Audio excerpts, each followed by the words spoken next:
जरूरतमंद बुजुर्गों के लिए शुरू हुआ रोटी बैंक, घर पहुंचेंगे टिफिन। फरीदाबाद शहर के जरूरतमंद बुजुर्गों और असहाय लोगों के लिए महावीर इंटरनेशनल एवं बन्नू लाल वेलफेयर एसोसिएशन ने रोटी बैंक की शुरुआत की है। फरीदाबाद इंडस्ट्रीज एसोसिएशन के सभागार में आयोजित कार्यक्रम में बड़खल की विधायक सीमा त्रिखा और तिगांव से विधायक राजेश नागर ने फरीदाबाद रोटी बैंक को नए स्वरूप में शुरू करने की घोषणा की है। उनके साथ डीएलएफ इंडस्ट्रीज एसोसिएशन के अध्यक्ष जेपी मल्होत्रा, आयकर अधिकारी जेके गुप्ता, भाजपा के राष्ट्रीय प्रवक्ता राजीव जेटली, जिला वार एसोसिएशन के प्रधान केपी तेवरिया, बन्नूलाल वेलफेयर एसोसिएशन के प्रधान राकेश भाटिया, आशुतोष गर्ग ने रोटी बैंक के तहत टिफिन सेवा को लॉन्च किया है। विधायक सीमा त्रिखा ने इस मौके पर कहा कि रोटी बैंक के संस्थापक और महावीर इंटरनेशनल संस्था के संरक्षक सीए अजीत पाटवा 40 वर्षों से गरीबों की सेवा कर रहे हैं। अब बन्नूलाल वेलफेयर एसोसिएशन के साथ मिलकर इस सेवा के कार्य को नए रूप में शुरू किया जाएगा। एक नया सर्वे हुआ है कि जो परिस्थितियां, ये थोड़ा मुझे लगता है जो यंग लोग हैं वो ज्यादा ध्यान दें, जो परिस्थितियां, शारीरिक परिस्थितियां आज 75 साल के व्यक्ति के साथ हैं, वो अगले 10 साल में 55 साल के व्यक्ति के साथ होने वाली है। मतलब वो सोचिए कि 55 साल का आदमी अगले 10 साल के बाद बुजुर्ग कहलाने वाला है। अगर उसके घर वालों ने उसको 55 साल में भी छोड़ दिया तो उसकी वही परिस्थिति होगी जो आज 75 साल के गरीब व्यक्ति की होगी। गांव विधानसभा से विधायक राजेश नागर रोटी बैंक के उद्घाटन में आज पहुंचे हैं एफआईए की बिल्डिंग में, क्या कहना चाहेंगे सर?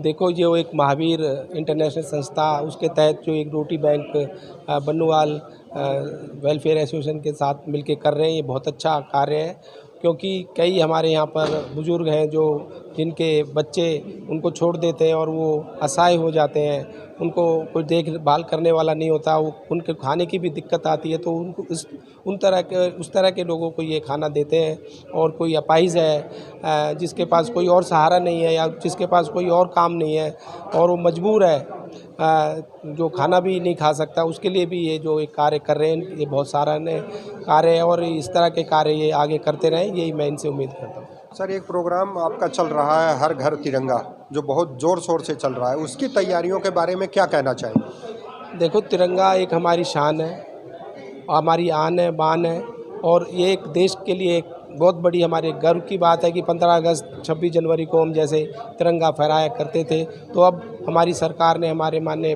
प्रधानमंत्री जी ने ये एक पहल की है कि हर घर पे तिरंगा फहराया जाए और एक बहुत अच्छा कदम है। इसके लिए हम उनका बहुत बहुत धन्यवाद करते हैं, आभार प्रकट करते हैं। ये थे हमारे साथ विधायक राजेश नागर जी, थैंक यू।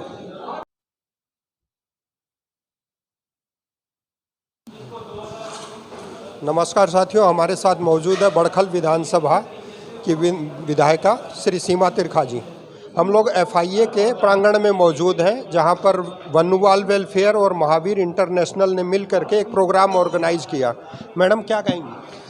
आज हमारे शहर के मैं कहती हूँ कि इनसे निस्वार्थ समाज से भी नहीं ढूंढ सकते, आदरणीय पटवा जी का आज जन्मदिन है, जो महावीर इंटरनेशनल से भी संबंध रखते हैं, हमारे एनएबी से भी संबंध रखते हैं और बन्नूलाल वेलफेयर एसोसिएशन से भी। तो इन्हीं के मार्गदर्शन में चंद वर्ष पूर्व रोटी बैंक की शुरुआत की गई थी। फिर कोरोना में भी उस बैंक ने बहुत काम किया। अब उसके रूप को और थोड़ा बड़ा कर रहे हैं, तो आज उस उपलक्ष्य में इनका जन्मदिन के विशेष अवसर पर ये कार्य को अंजाम दिया जा रहा है और सबको बुलाया गया। तो हम लोग सब इसी उपलक्ष्य में इकट्ठे हुए हैं। मैं जहां उनको बहुत बहुत बधाई देती हूं, वो पूरे हमारे शहर में समाज सेवियों के लिए विशेष तौर से जो कुछ करना चाहते हैं इस शहर के लिए, उनके लिए प्रेरणादायक एक शख्सियत है। तो बहुत बहुत बधाई देती हूँ आदरणीय पटवा जी को। एक मैडम, दूसरा सवाल ये है कि हर घर तिरंगा प्रोग्राम चल रहा है और पूरी धूमधाम से चल रहा है और सारे शहर के लोग उसमें सहयोग भी कर रहे हैं, आप क्या अपील कर रही हैं? हर घर तिरंगा का जो कार्यक्रम माननीय प्रधानमंत्री जी ने आह्वान किया है कि हम 75वीं वर्षगांठ अपनी मना रहे हैं, जिसे उन्होंने अमृत महोत्सव का नाम दिया और ये 47 तक 2047 तक 100 वर्ष, यानी कि अब बचे 25 वर्षों तक इसके अंतर्गत बहुत सारे ऐसे काम और ऐसी योजनाएं लाई जाएंगी जिससे देश का और देश के निवासियों का जो कि अभावग्रस्त स्थिति में रहते हैं, जिसे हम अंत्योदय का शब्द इस्तेमाल करते हैं, उन तक योजनाएं और उनका लाभ पहुंचे।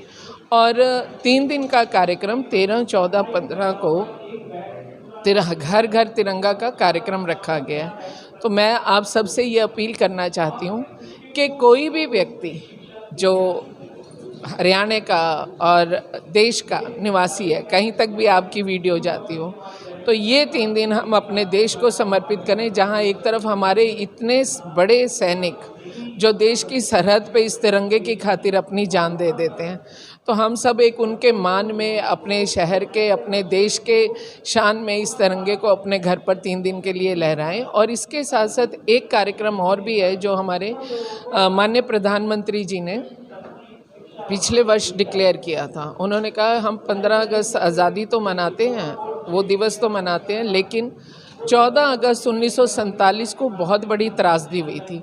देश का जब विभाजन हुआ धर्म के आधार पर हुआ, और असल में तो बंटवारा पंजाब का हुआ था, और पंजाब से वो परिवार जिन्होंने अपना धर्म परिवर्तन करना कबूल नहीं समझा और जिन्होंने समझा कि हम भारत में रहेंगे, पाकिस्तान में टुकड़े होने के बाद नहीं रहेंगे, तो वो परिवार जब यहाँ निकले 1947 की 13 और 14 अगस्त की रात को, तो उन गाड़ियों में, ट्रेन्स में कत्लेआम हुआ था, और लोगों ने अपनी अस्मिता बचाने के लिए खुदकुशी भी की। बहुत सारी बहन बेटियों माओं की, ऐसा इतिहास में आता है, और हमारे बड़े बुजुर्ग हमें ऐसी कहानी सुनाते हैं। तो आज पूरे देश में 14 अगस्त इस वर्ष विभाजन विभीषिका स्मारक स्मृति दिवस के रूप में मनाया जाएगा।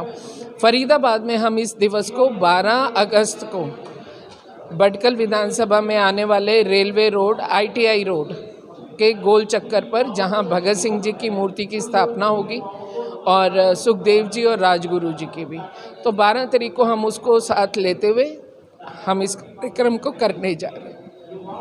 तो ये थे हमारे साथ बड़खल विधानसभा विधायक सीमा त्रिखा जी।